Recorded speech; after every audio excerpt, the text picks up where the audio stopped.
Welcome back to the Wichita Toy Train Club YouTube channel. I'm Zachariah. And I'm Chris. And today we're going to check out the new Lionel Brass Hybrid CSA-2 Challenger. I wanted to say Vision Line for some stupid reason. I'm like, wait, these aren't Vision Line. What are you? Addicted. Man. I mean, truthfully, addicted. I don't know how many challengers you have, but here is now 2 more to Zach's roster. Unfortunately, they are not hot dog. If you have seen the last catalog video, you will understand that reference. Oh, gosh. They didn't make a hot dog one, right?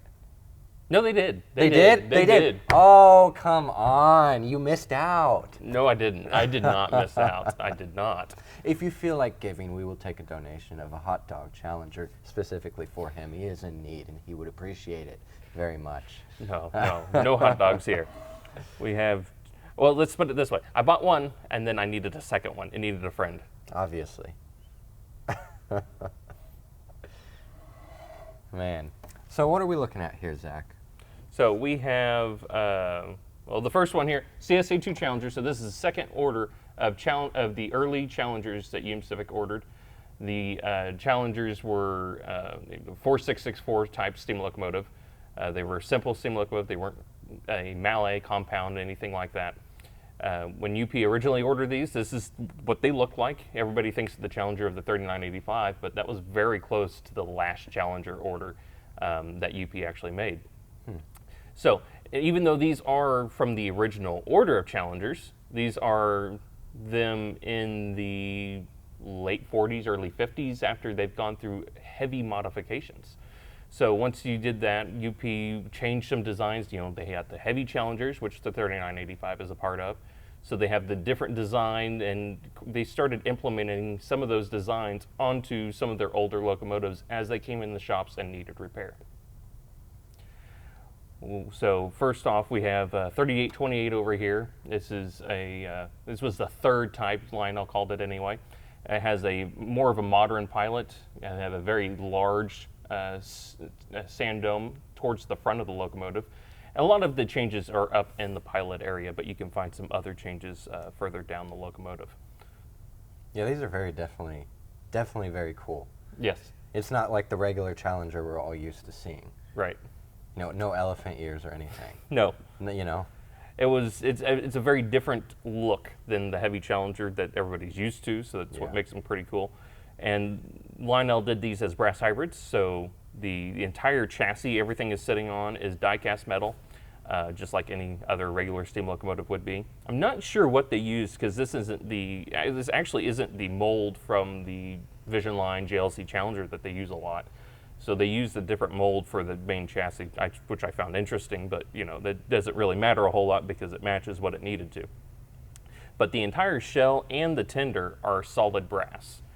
So they actually changed if I remember correctly, about in the smoke box area, that's actually a separate piece, and that allowed them to make all the smoke boxes the same or change them up and have your different boiler pieces. That's cool. I didn't know that. You know, and I was just telling Zach before we hit record on the camera, these tenders are so just weird to me. They're so light, and if you tap on them, they just kind of, it's not that thick die-cast metal. Right. It's not a loud thunk. Yeah, it's a very delicate feeling, very, I guess I would just say detailed feeling. It feels like a very detailed, high-quality piece of equipment. They are. You know?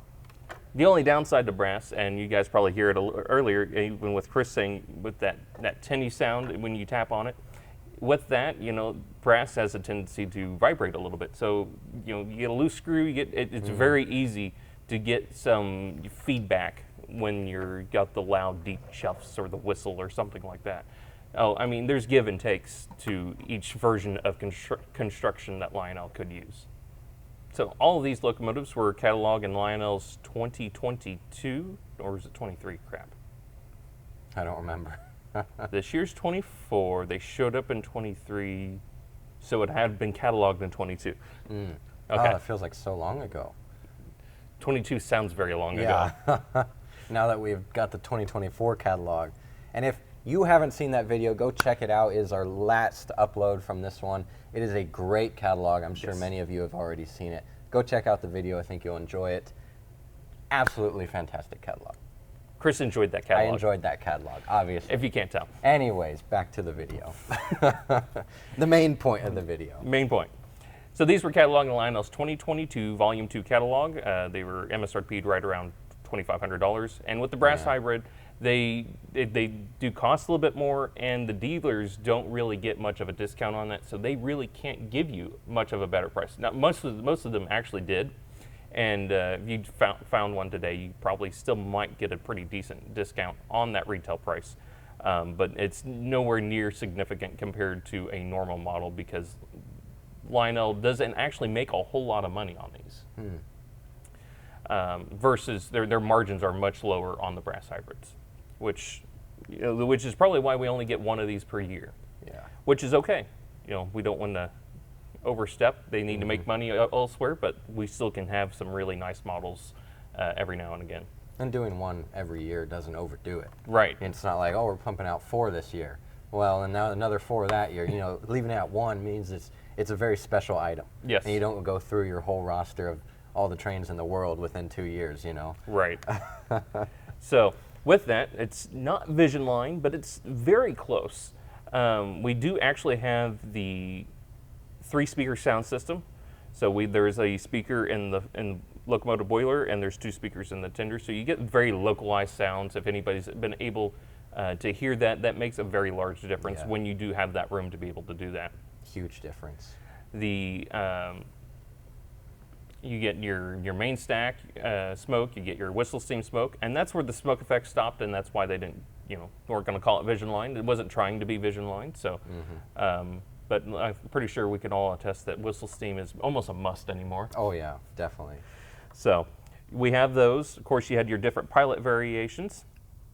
You have your bicolor marker lights, all LED lighting. All of your regular standard legacy controls. These also featured the 4-digit addressing with the new Base 3 and Cab 3 app. So of course, we can't test that because those aren't out yet. Not quite yet. But they should be showing up soon, and these are some of the first locomotives that will be able to use that different addressing technology. I wanted to mention is the locomotives actually came with extra detail pieces that go on the back of the tender when you pull them out of the box. And weren't you telling me, like, the night you got it, you're like, I don't know where these go? Yes. Right? Yes. They are not mentioned in the manual anywhere. I was like, Perfect. I had no idea where these go. I can only guess. So, of course, 3828 was the first one that I got, and I had emailed Lionel asking where. I mean, it's great that we have these, but I don't know where they go. They're going to be a million places. All right. And I actually got a response from somebody in engineering, and they actually sent me the CAD drawing. They described where they went, but they also sent me the CAD drawing with those images highlighted so I could see where they go, and I'll throw up a picture now so you guys can also see where those go. I got those installed on 3828, and it does kind of restrict because those are, I believe you got your air hose detail and I believe a water hose back there. It does kind of restrict movement of the coupler. In my experience with my standard 40-foot steel reefers, it doesn't restrict it enough to bind up on like 072 curves, which is the minimum curve for the locomotive. But depending on what you have immediately following the locomotive, you may have issues getting around some curves if you do decide to put those details on. So it does significantly reduce your movement. I mean, compared to what we have over here. Oh yeah, lots. I mean, quite a bit. I'm sure it's probably hard for everybody else to see because we have black tenders, black couplers, and we're wearing dark shirts. So I'm sure it's really easy for everybody to see. We'll throw up some close-up shots of those. It's definitely really nice, though. Yes, it's great to have those detail. details. Yeah. I was a little disappointed, and I don't think this is necessarily anybody in Concord's, Lionel's fault. In direct, I believe it was the factory issue, and unfortunately, it just wasn't caught before these were released. But some of the locomotives, I know, talked with Will, 2926. He's also had the issue on his 3819. But on my 3826, I can't remember. I think either the pegs were too long for those detail parts have small pegs on them to help hold them in place, and then you have one screw that holds them.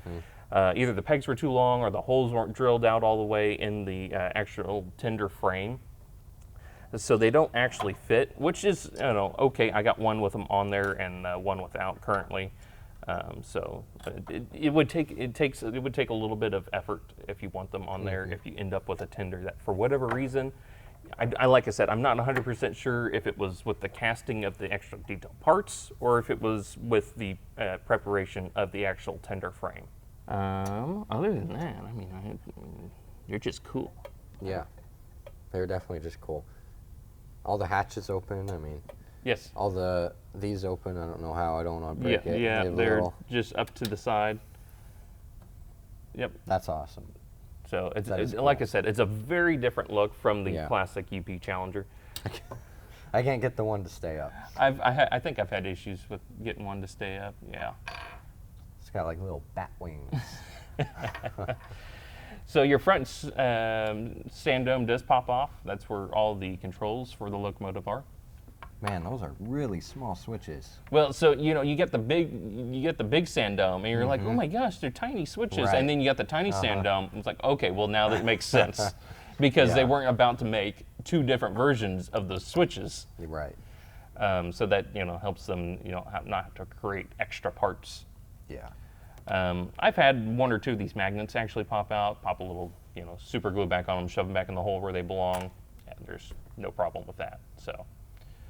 I did have, I guess this one other good thing to talk about is I did have some issues with this one when I got it. Right, yeah.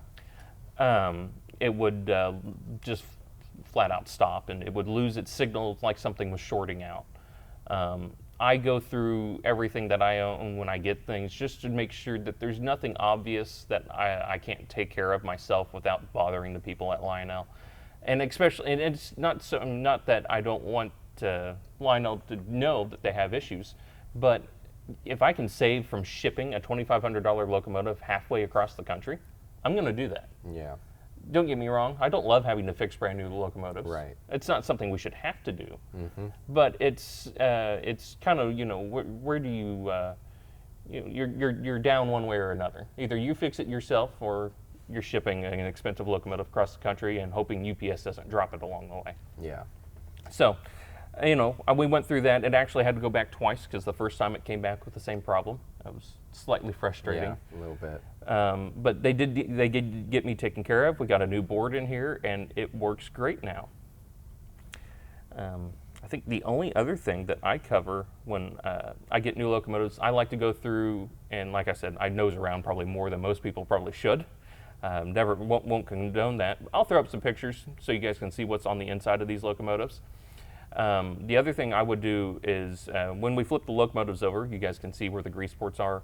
There is not a whole lot of grease in either gearbox. If you guys are like me and you actually operate your locomotives, you're not just collecting and setting them on a shelf, I would highly recommend just getting some grease and just shooting them down that grease hole. That gets it into the gears, and a good ounce and a half of grease in each gearbox would be good. One other feature these locomotives have is they also feature a kinematic drawbar on the tender side, of the locomotive. It doesn't really do much as far as I can tell. I don't know how well you guys can see, but if I do move this, you see that I can't pull it straight out. It has, if I move it forward, it has its own path predetermined. So it's a good feature Lionel has been incorporating in a lot of the new steam locomotives. Another thing this thing has that Lionel has not done a lot of, and let's see, I don't know how well you guys can see, we might try to get a close-up shot of it, is we do have two separate holes in here for the placement of the locomotive side of the drawbar. So you can actually get these extremely close together. Even on that furthest pin, these things do couple very close together. Yeah.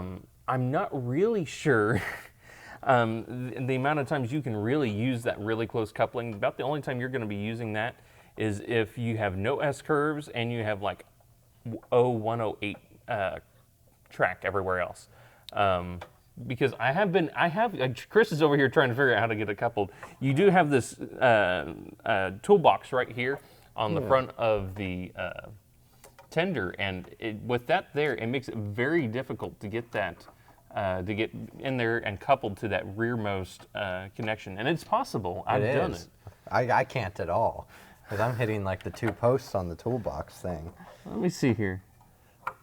Which only allows me to go to that first one. It's a delicate process. You guys get to watch this in real time. See how many people it takes to connect an engine and tender. I don't think I can win.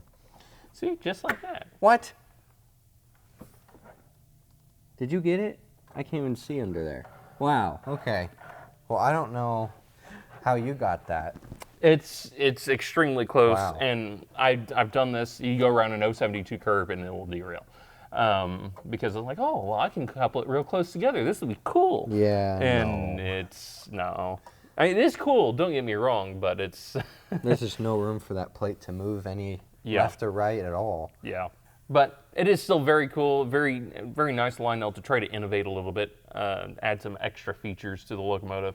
That just didn't become very practical. In some cases, somebody might be able to truly use it though. So it's great to have. And it's great that, it's not like that restricted our minimum curve to like 108 or something like that, because that would be a small problem. Yeah. Be a little bit unrealistic. Unrealistic for all us O-scale people that have no room. Yeah. Cram everything in there. The biggest room in your house, and it's still not enough. Exactly. So we did mention, as we were going through the lighting earlier, we do have the bicolor classification lights on the front of the locomotive. We do actually have one light on the rear of the tender. You guys will be able to see that. And that does also change from red to white, as you so please. Oh, I didn't know that. Yeah, it does change to white. I don't think we got a clip of it going white, we didn't. but that's okay. So that's another feature this has. Again, with sequence control, those rear lights will actually have been turning off if you have other things in the, or sorry, not sequence control. I don't know what I'm talking about here. When you add these into a train and you have other cars, the Vision Reefers or the new Crew Talk Caboose, if you have any of those cars behind there and you have it programmed in as a train, it actually shuts that light off, because the light should theoretically only be on if the engine was running light or if this was the true rear end of the train. So they've actually incorporated a lot of those features into their programming, which is nice. Very small, but actually adds a lot. Yeah, that's very cool. Huh. And it doesn't add a lot when this is just one light, but you get the new big boys or any of the other UP Steam where you have 2 or 3 red lights back there that can actually make a difference. Oh yeah, definitely. Man, these are very cool engines. Being brass and just the whole feel. I'm a bit. If you haven't noticed, I'm a big guy on feel and how the engine feels. So these have a very nice feel. I'm sure there's people who understand that. I really hope so. But these are very nice. They're very large engines, obviously. Very nice brass. The one thing I didn't like as much is the rattling. Obviously, that may be very specific to your one engine. It probably very much is. But there is that higher risk of the rattling from the brass, right? Yes, yeah. And about the only way to fix it is start digging into it, find out what's rattling, and get it secured, which involves opening up locomotives, or really in this case it's the tender. The tender is really what rattles a lot on these particular models, and I actually have had that one open, but I have no idea what's rattling in that one. That one's a mystery to me. So, but I mean, other than that, these I love that we have the 3-speaker sound system in these. It really adds a lot. Basically Vision Line. It's essentially. It's Vision Line without the smoke. Yeah. So, and you have all the different variations. There's one other variation I don't have shown here, which who knows? Maybe I need a third CSA-2 Challenger. Hot dog style, I think that's about your only option. No. The hot dog and the Greyhound both are in this exact configuration, so I don't need one of those. Oh, okay. I see. I see that. I saved myself there. All right. Well, I think we're ready to wrap this video up, don't you think? Yep, I think so. We're going to go do a pulling test and see what these things can pull, and then we'll go ahead and hook them up to a train and take them for a spin around the layout. Thanks for subscribing and hitting the bell down below so you get notified of all of our video uploads, and we'll see you in the next review. Or live stream. Or live stream, that's right. You never know. All right, we'll see you guys next time. See ya. Looking at the underside of the locomotive here, we can see we have a lot of wheels. Lots of wheels. So, of course, like I said, those grease screws I was talking about, where there's one here, so there's, of course, a gear here, so I'd take that out, put a little grease in there.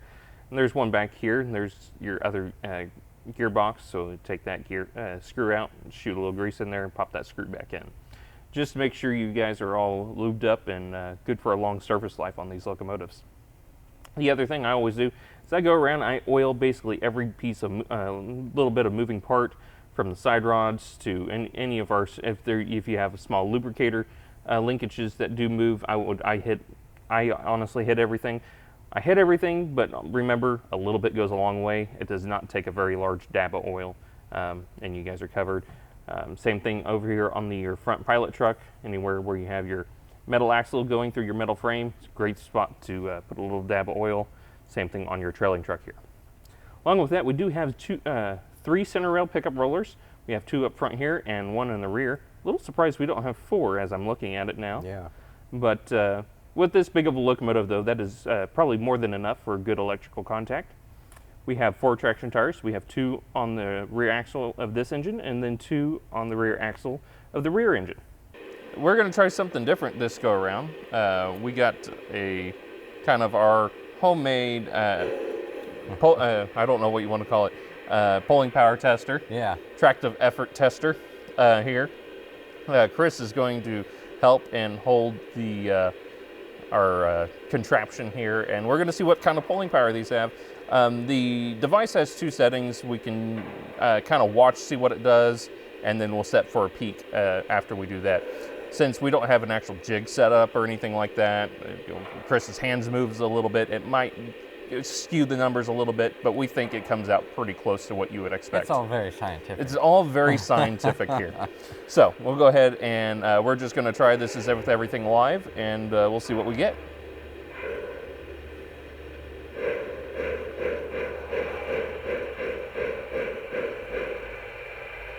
I mean, it's right up there, around 4 pounds. So we get right up there around 4 pounds. It seems like, maybe in between your 3.8 and your 4 pounds.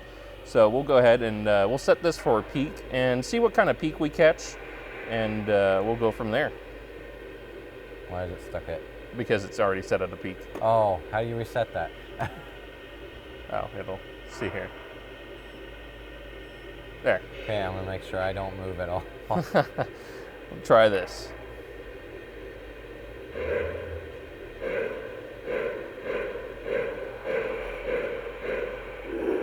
Wow.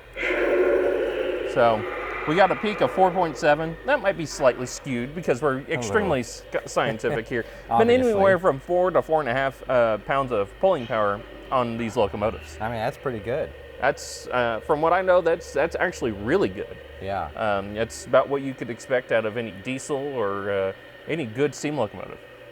We've moved over to the layout here. We got 3826 leading a double header here. So we got the 3828 behind. 3828 has those details on it, so that's why it's further back there. I don't think this would work with the dummy O-gauge coupler back there on that tender. So we got these together here. We figured we'd go ahead and go through some of the quick sounds here that you guys can get out of these locomotives. We're just going to use the one locomotive here. The sounds are the same in both. We'll go ahead and start them up. Train 1 brakeman to Train 1 conductor. East end of the train is clear. Clear to depart westbound on your signal. Over. Train 1 conductor, 3826. Station work is complete. You're okay to proceed. Let's pull.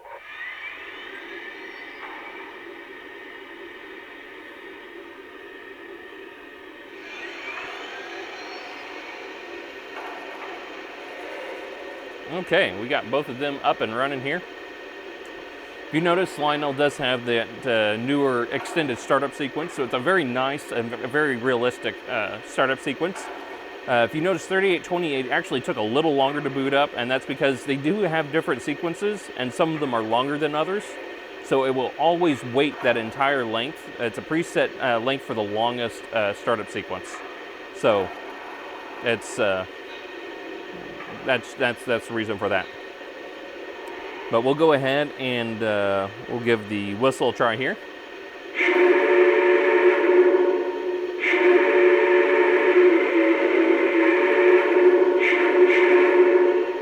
I really like that whistle, but we do get 5 choices. So that is your first one. We'll go to our second.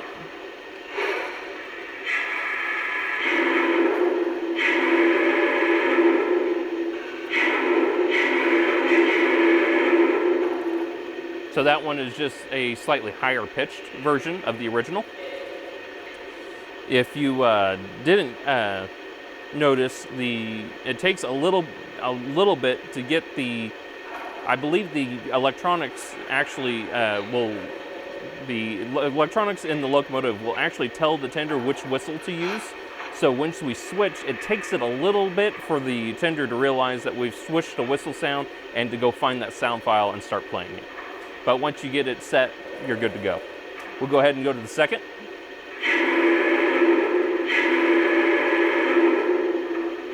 Another of the same type of whistle.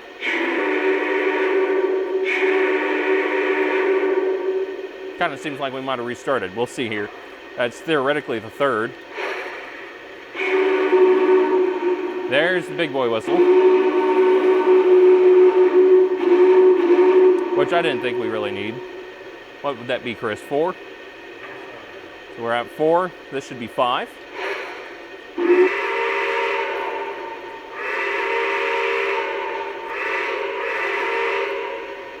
I don't think anybody that's UP is going to be using that whistle, but that's okay. And this should be our original. So we do have 3 versions of this original whistle. The big boy whistle, and then that last one, which I'm not 100% sure where that came from. I'm pretty sure it's a East Road whistle. But anyway, we can do the same thing with the bell.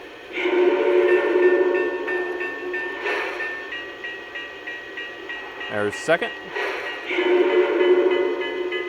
third, fourth,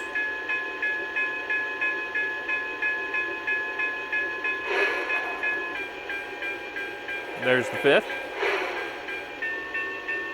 and there's our original bell. So there's a lot of different options for everybody on these locomotives. We have our standard crew talk sequences. My oil's full. Out. Dispatch, this is UP 3826. Ready to roll. Can I pull? Please stand by. Out. And then we also do have the number 7 key does give us the newer crew talk sounds. Better sense that fire while we're waiting. It's gonna be a hard pull ahead.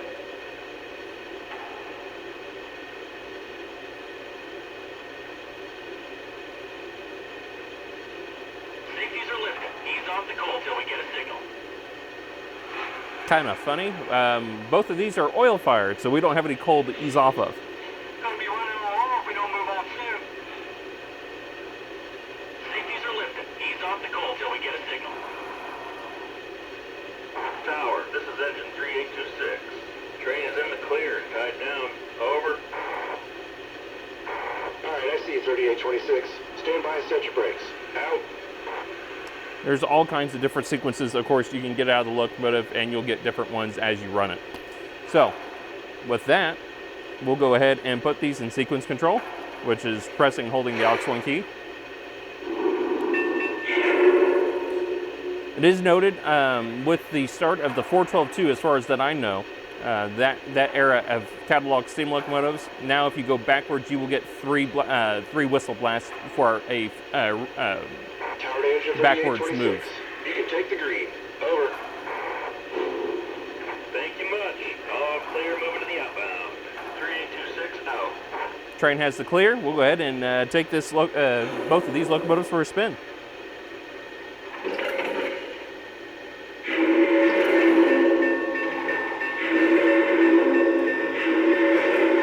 Tower, this is engine 3826. We're on the move. Over. Copy. The lead is yours. Out.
down and marking off.